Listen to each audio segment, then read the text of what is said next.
The Inspired Insights podcast is for informational and entertainment purposes only and should not be considered health advice. This podcast is not intended to replace professional medical advice. Please note that this podcast may contain discussions on sensitive topics such as mental illness, suicide, and substance use. If you are experiencing a behavioral health crisis or need support, please contact the 988 Suicide and Crisis Lifeline by calling 988 or visiting www.988lifeline.org.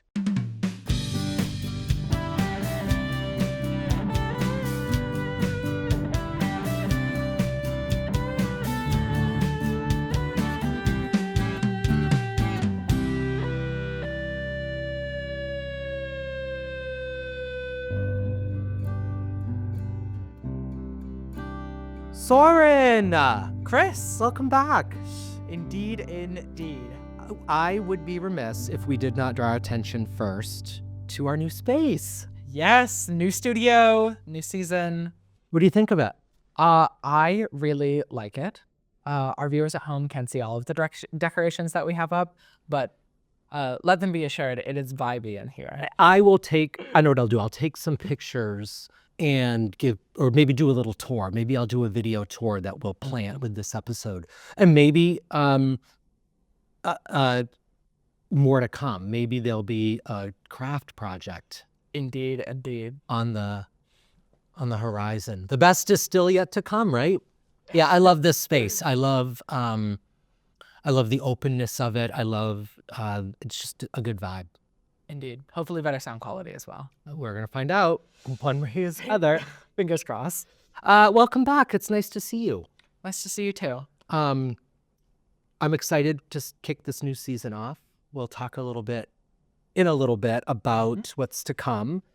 But yeah, being our first episode of season 3, which, by the way, just sit with that for a second. Like, we've done 20 episodes of this podcast.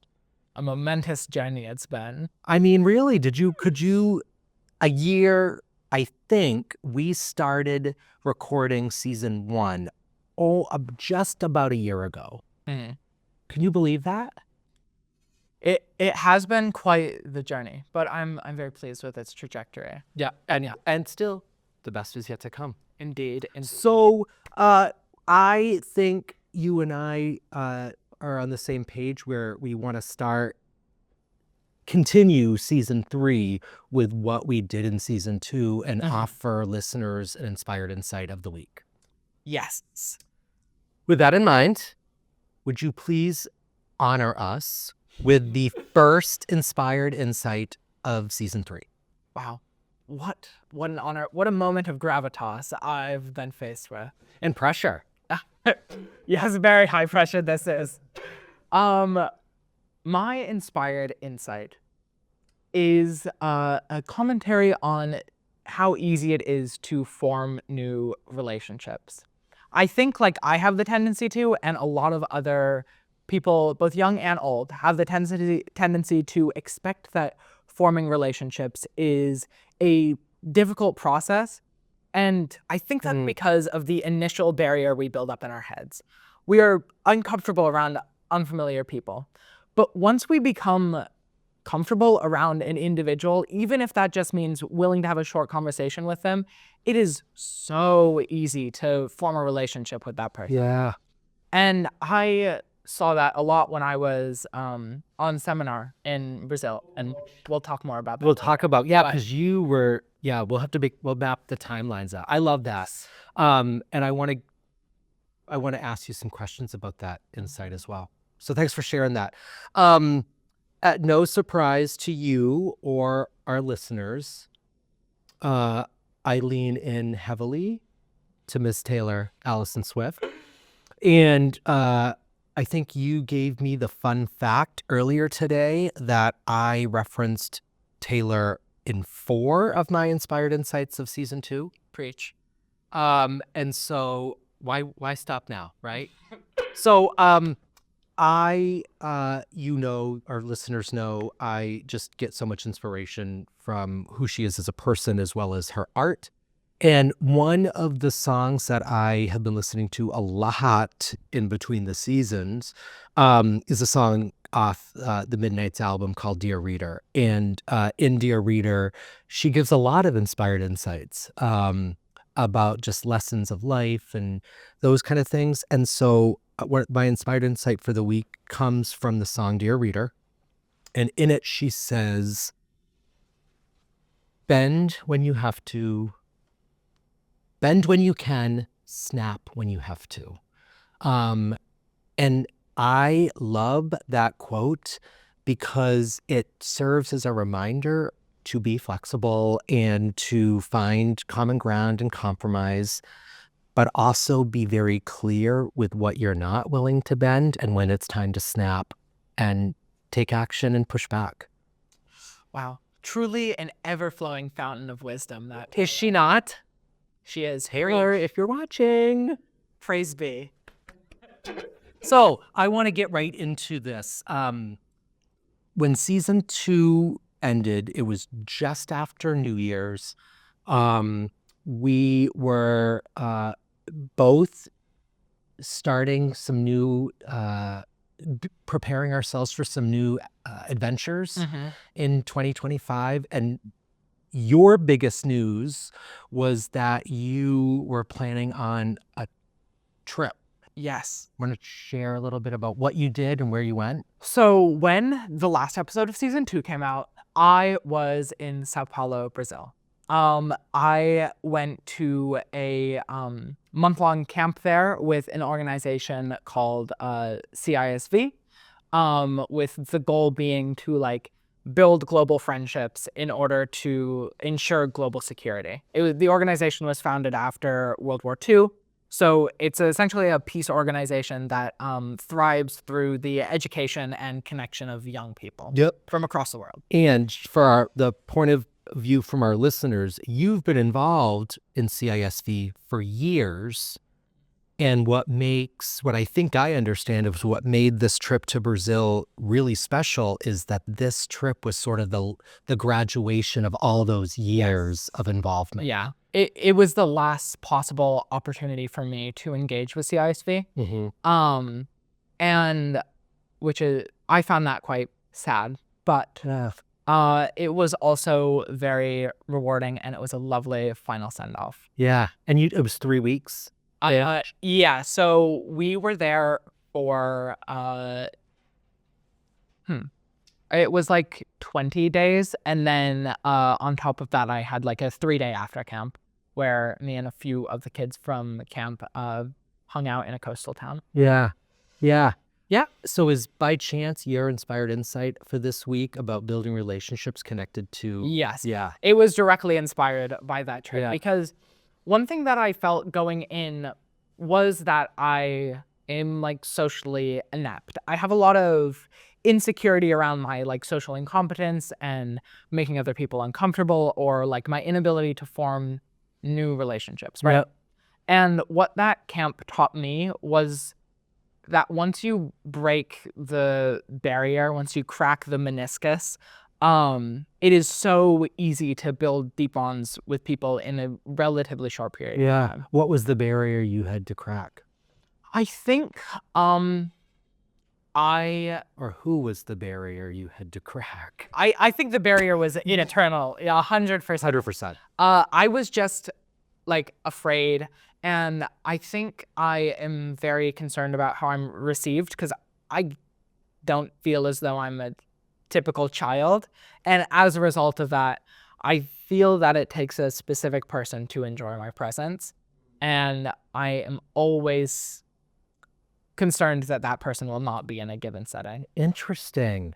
This is a level of insecurity that you don't often put out to the world verbally. I think I don't think I'm a very like insecure person overall, but I think it's very important to recognize our insecurities, and I'm plagued by them, as is everybody. 100%. Yeah. 100%. Our listeners are probably sitting in a little bit of surprise to hear you say what you're saying because you present as uber confident and is it not cool to say uber anymore? Ubermitten, I can't say that on the podcast. But you present as confident and really authentic. And when you allow that vulnerability to creep in, I think it makes you perfect. Thanks. Yeah. So I think it was a very I would say life-changing trip for me. Yeah. And I got to make a bunch of great friends. Do you stay in touch typically on your CISB trips? Do you stay in touch like digitally with? Yeah, to some extent. Like I'm still in contact with a bunch of the kids from seminar, even though it's been like a month. That's so cool. But after an extended period of time, obviously, the relationship does to some extent degrade. Yeah. Yeah. But yeah. What a important, I'm going to tie one more bow on this. What a really important lesson for you to have, though, at this time of your life, as you anticipate the next giant change coming your way this summer. Yes, it did give me a lot more confidence to face moving to a different country and going to a new school and everything. Yeah. Good for you. Yeah, thank you. Good for you. Chris, what did you get up to?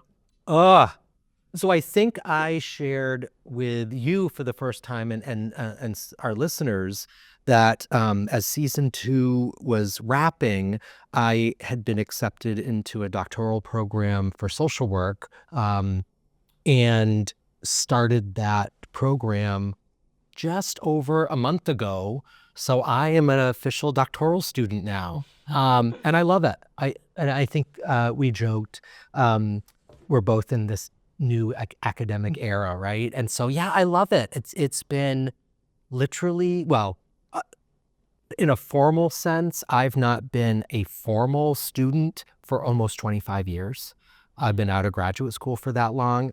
And like you, I'm a believer that we're lifelong learners and there's so much but from a formal homework, paper writing, things due, it's been 25 years. And so entering that at the velocity that I entered it in produced all kinds of inspired insights about how comfortable I had been not being a student and getting into that mindset again of like due dates and homework. And obviously, even as adults, there are expectations on us, right? Like I need to do things for my job that have to be done at certain points of the week or month, what have you. But doing it for like a grade and similar to you, I think, interacting, it's a completely online and technically asynchronous program. And there are 10 of us in this cohort. And interacting with people on discussion boards and electronically is trying to like figure out how does my personality translate into a discussion post or a reflection that I'm sharing with people. It gets you thinking, like, are people getting a sense of who I am in my writing? Like, how do I write in a doctoral way that's still authentic to who I am and how I speak? I think that's so interesting that you desire in your academic pursuits to still represent your personality. 1,000%. And I think that's very admirable. I feel like when I attempt to engage with academic matters, in the pursuit of formality, I rob the thing that I'm creating of my personality. Oh, yeah. But I think in that choice to make what I'm creating devoid of personality, I am to some extent showing my personality through that desire to present something highly logical. Yeah, because that's a part of your brand, right? You and I talk about brand all the time. I do my best work when I am fully leaned into who I am. Like I don't play a part. I don't role play well. I need to be me at all times and embrace that. And it's worked for me for 50 years now. So leaning into that in this academic part of my life is that much more important to me. So yeah, I started that. It's been a wild, like trying to just balance it and fit it in. I mean, it's stuff that you and your friends do all the time, having to navigate due dates and assignments and in theory. Not very well. Yeah, in theory. And I'm not somebody like, in my personal life, I don't live by a whole lot of rules, like budgets, nah. Consistent bedtimes, nah, like none of that. But in the scholarly world, it is all production and expectations of time. So it's taken me a solid month to feel like my feet is under me and carve out time in the schedule to read and write and reflect. And I think that's what I'm also loving about the program so far. Unlike other academic programs I've done, they emphasize time to think, and that time to just sit with your thoughts is part of this journey. So yeah, I love that. Yeah, that's really nice. Yeah, it's cool. So, looking forward, what are we excited about for this upcoming season? Soren, there's so much we have planned. So we are gonna again follow the path that we went on with season 2, with having some guest episodes and then some time with you and I. Like right now, we heard some good feedback from listeners that they love other voices coming into the podcast, and they want to make sure they still get you and I chatting and bantering like we did through season 1. So we're going to do that. We've got some guests planned.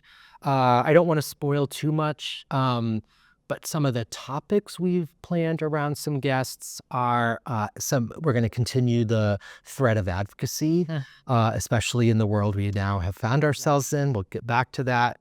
We've got guests talking about transition to college life. It's going to be the What's Next with Soren episode.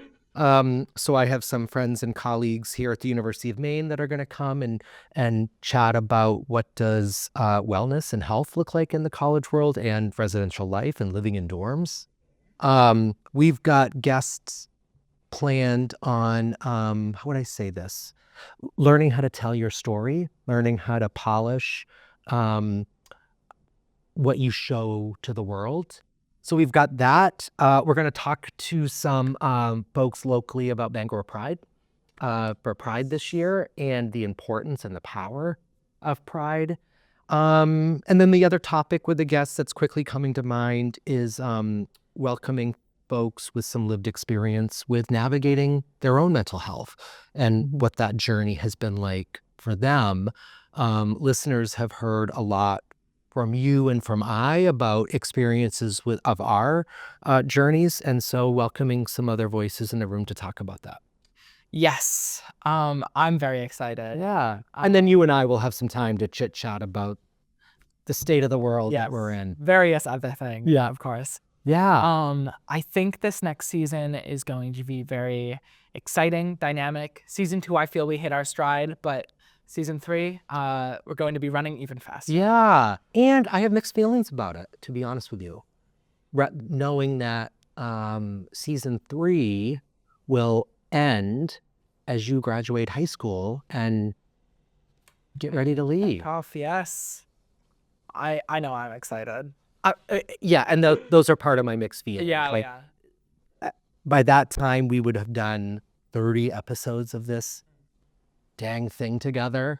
And it's like graduation in different ways of looking at it and just and transitions, right? Change. So yeah, I have mixed feelings about it. It's bittersweet. The only thing that's constant is change. I know. That's inspiredinsights, Soren Peterson.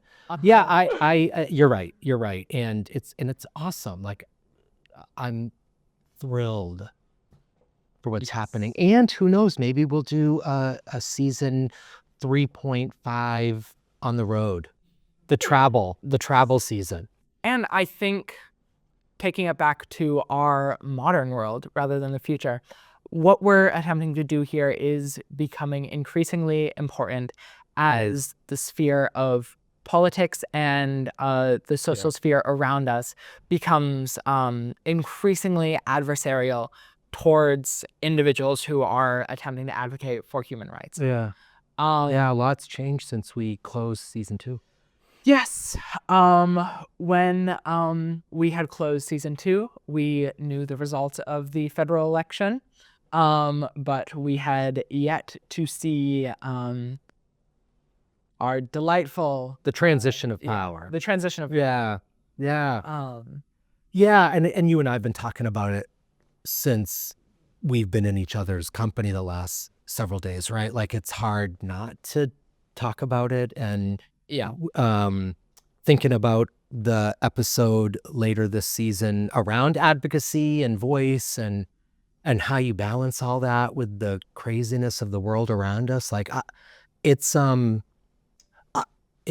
don't quite have like the words to describe how it's felt living here in this country over the last, I'm curious, like when you were in Brazil, I'm always curious about what other countries say. Like were you the only American kid? Yes. So you're the American kid. Uh-huh. You introduce yourself. What's the very first thing that other youth from other countries say when they learn you're the American kid? Okay. Or do they? Well, people outside of America know America for being consumerist, our production of various foods that are bad for you, Yeah. our current political instability, and like the cultural expectation of like nationalism. Oh, yeah. And I am not representative of the nationalism No. or our current state of politics. So it gave me an awesome opportunity to sort of critique the US as an outsider with other outsiders, Yeah. examining the system externally. Yeah. And what people's opinions are on what's happening in the country and what people know about American history. And honestly, it is astonishing to me that like the French girl knew more about American history than the vast majority of Americans do. The British girl also knew more about American history than the vast majority of Americans do. And so did one of the Argentinian girls. Wow. So it's kind of obscene to me to see that people outside of our country are forced to be like more educated on America than its own people because of how impactful America is globally. Yeah. Yeah. So that was a big eye-opener as well. You know what's funny, and you'll be my reality check here. There was a time where when Americans were traveling in certain countries, you could pack like extra. You were encouraged to pack like extra Levi jeans or whatever, because you could trade them, and people in other country would go gaga over these Americanized pop culture like icon products. Is that still the case, do you think? For a lot of the people from South American countries, I noticed that it is like the fetishization of American commodities is still highly prevalent. But a lot of the kids in that were from the EU actually sort of had a resistance to American consumer products, whereas previously they didn't. Yeah. But I think it's interesting that you mentioned Levi jeans, because actually the Swedish guy, although he was very not okay with the fetishization of American commodities, still wore all American made clothing and embraced like American punk culture and really liked some of the American fashion movements that we see in our cities. Even though America's cultural impact has become increasingly disdained by individuals in certain countries, America's culture is still fetishized globally. Yeah. Like we are still, to some extent, put up on a pedestal, or at least our consumer products are put up on a pedestal. Yeah. And and our listeners know that a million times more than I know about some of these, like the global cultural kind of differences. But I'm curious, like, what do youth from other countries think about what's happening politically here, knowing, and you and I were talking earlier, that some of their countries have seen similar movements of a pendulum swing to nationalist ideals? Yes. In pretty much every country across the planet, populism is becoming increasingly prevalent. Yeah. We see this in Germany with the AfD. We see this in Argentina with the election of Milei. We see this in the UK with increasing racist rallies against immigration. Yeah. This is something that many countries struggle with. But as far as like America goes, our political sphere is more of a spectacle than all of these other countries, at least on a global stage, Yeah. because of how important it is. So a lot of the kids there were either disgusted with what was happening, or as a result of their political biases, very Had empathy for. had empathy. But also there was a boy from the UK that was very much on the far right in the UK. As a result of that, was in support of individuals like Donald Trump. Really? In America. What were the other young people's reaction to that individual?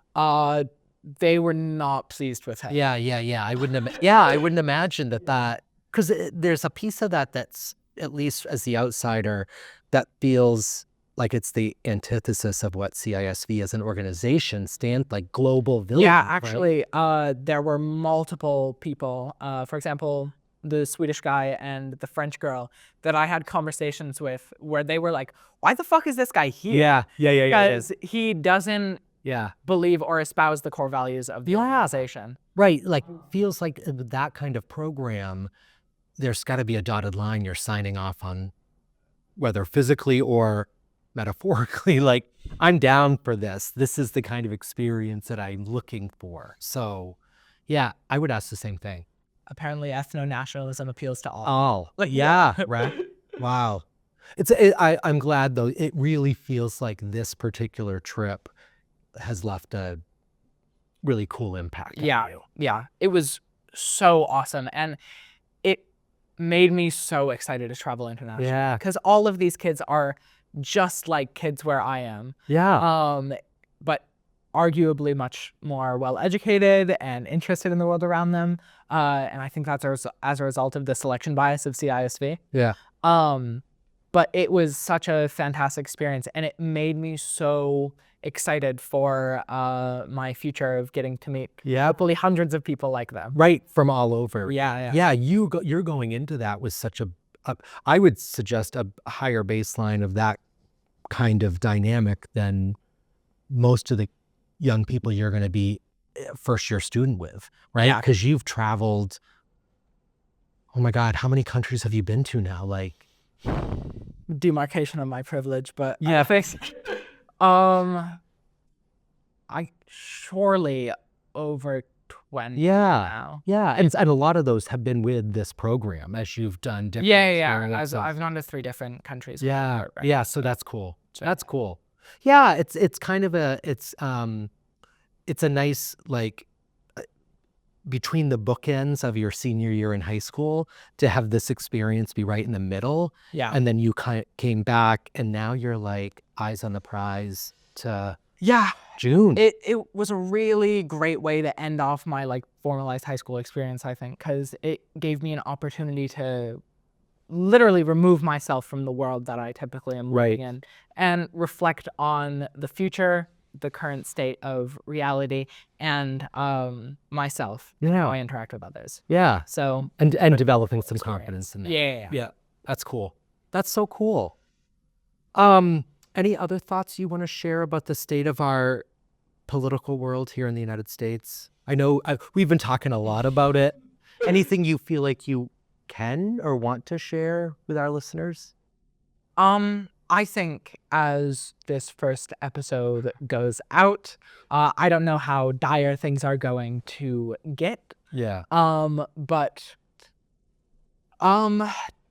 just don't allow the things happening around you to wear down your resistance. And surround yourselves with different ideas, both from like-minded individuals and from individuals who are not necessarily like-minded, and analyze and examine your own worldview so that you can change the world that you are viewing with it. Yeah. I love that. I love it. Yeah, I could not agree more. It feels like, I mean, we've been talking about it a lot of late, so it's definitely top of mind. And for me, it's that finding a balance of staying informed and aware and just protecting myself and the people I care about, who I know all too well the harm that comes from immersing yourself in the 24/7 stuff that's flying our way, and making sure that we are, to your point, creating space for where your voice, how you show up with that voice, and making sure you preserve your voice so you don't go hoarse or lose it. Yeah, there's too much at stake right now. Indeed. Well, on that note, I would like to conclude our first episode of season 3. Yeah, we're rolling. Yep. Thanks for tuning in. We look forward to seeing you guys listening to the rest of season 3. Stick around, y'all. We got some good stuff for you. I've been Soren Peterson. Chris McLaughlin, thank you. Have a great week. The Inspired Insights podcast has been brought to you by Inspired Consulting Group, LLC. Edited and produced by Amanda Seidel and Derek Carter. Marketing support for the Inspired Insights podcast by Elizabeth Keenan. Music by Derek Carter. Please visit www.inspiredcg.com to learn more. Copyright 2025, all rights reserved.